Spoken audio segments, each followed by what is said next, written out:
Hey everybody, thanks for dancing with me. I'm Laura, and today we're going to work on making our basics beautiful. Or at least my ideas of how to make them as beautiful as I can physically make them right now. In this video, we're gonna have a dance along, but while I explain the first part, let's warm up a little bit because it's going to be an ankle burner. Roll your ankles, do some calf raises, whatever you need to do to feel ready. In my opinion, one of the tragedies of dancing is it's so much easier to learn a fancy move than it is to do a simple thing you already know but super, super pretty. Learning a fancy move could take 30 minutes. Doing a move you already know, but super, super pretty is years.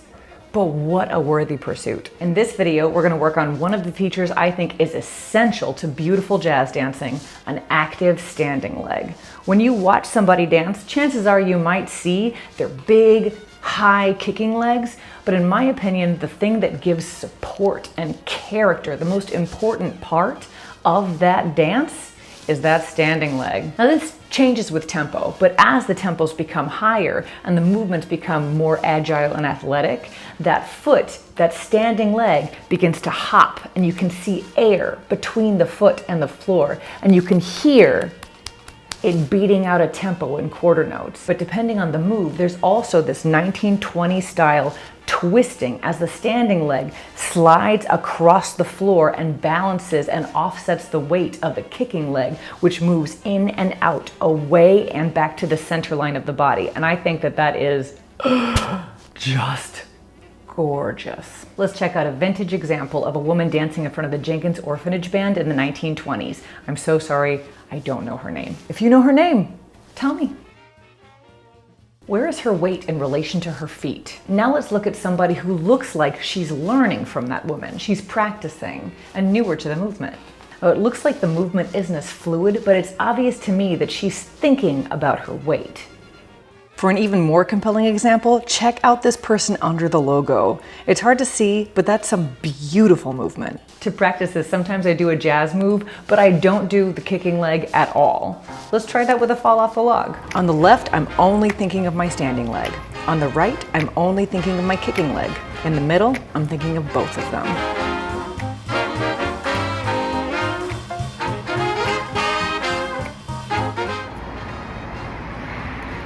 Ridiculous. Squat Charleston. Don't even think about the kicking leg. Just think about that standing leg going side to side.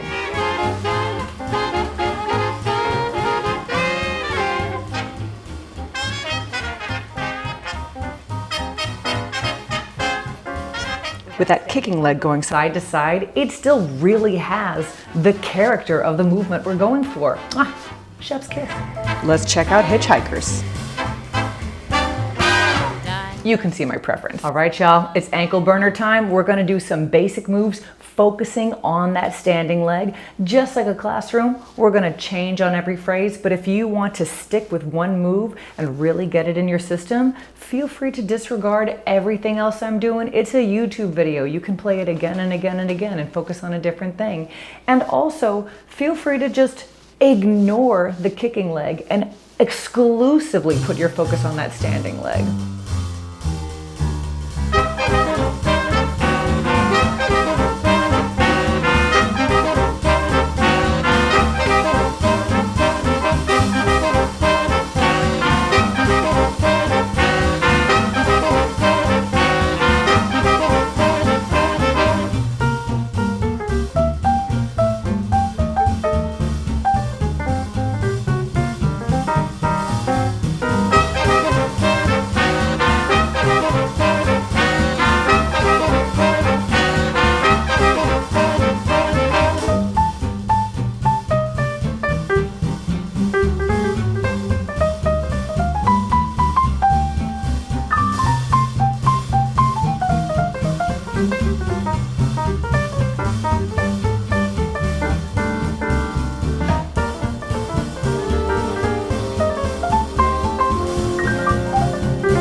So brutal, but I am loving this stuff, y'all. Thank you so much for giving me the opportunity to kick my own butt like that. I appreciate it. Thank you, people of Patreon, for helping to make this video free for everyone in the world, including people like you. It's a voluntary subscription if you want to join them.